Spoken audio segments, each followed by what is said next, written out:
I'm with Karen Quinn, whose book, Testing for Kindergarten, is just coming out, and we're going to talk about testing for kindergarten. Karen, you just wrote a book. Yes, I did. I wrote Testing for Kindergarten, which is a book that I have wanted to write for years and years. In the book, I talk about everything parents need to know if their child has to be tested to get into private school, to get into a gifted program, or even if your child is going to go to public school, the first thing they do when they get to public school is they test them, and they place them in the slow, average, and advanced groups. And that has a huge impact on how they progress through the public school system, is where they get placed when they first start. So this book teaches parents everything they need to know to get their child ready. It gives them games to play, things to do, so that when their child is actually tested, they will do well. Let me ask you a question, Karen. Yeah. Being the devil's advocate here. Okay. Isn't it kind of goofy that we test kindergartners?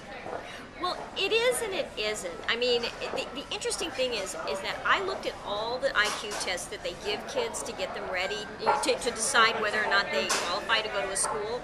And what's interesting is that they all cover the same abilities, and there's 7 abilities that these tests cover. And the reason they cover those abilities is because it's what kids need to succeed in school.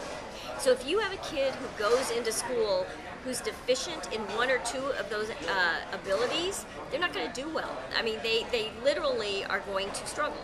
And so the schools want to know, I mean, do these kids have these abilities that we need them to have to do well?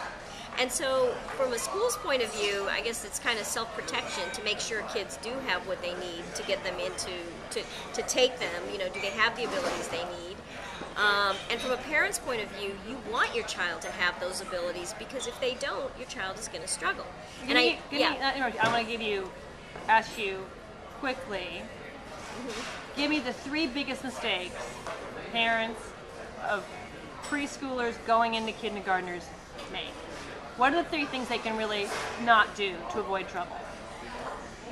Okay, the 3 biggest mistakes they make. I think the first mistake they make is they just assume that their child has what it takes to do well in school. They just assume that through life they've gotten what they need to do well in school. That's one thing. The other thing is that they're not self-aware enough with their own kids to notice if their child is having trouble in one area or another, like they might be having trouble in an area of memory, or they might be having trouble with language.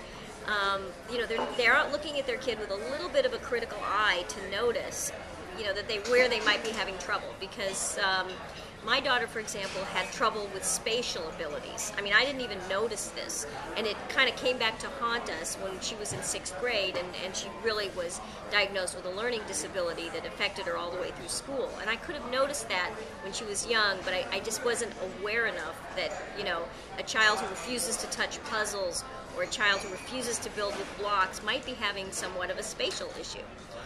So it's an awareness of these abilities your child needs, and just not looking at your own kids with a little bit of a critical eye. And the other thing parents do is they don't talk to their kids enough.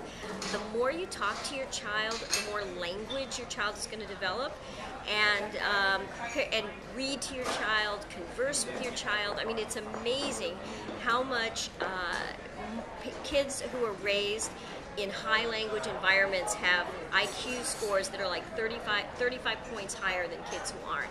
So the more you talk to your child, the better they're going to do when it comes to language. And maybe you can read them Testing for Kindergarten. Yes, I'm sure. I don't know if this book is going to be perfect for your child, but it's going to be perfect for you as a parent, I think. Testing for Kindergarten, the perfect book for the hover parent and the parent who cares, and if you just want your kid to get into a good school. Thank you, Karen. Thank you. Thanks.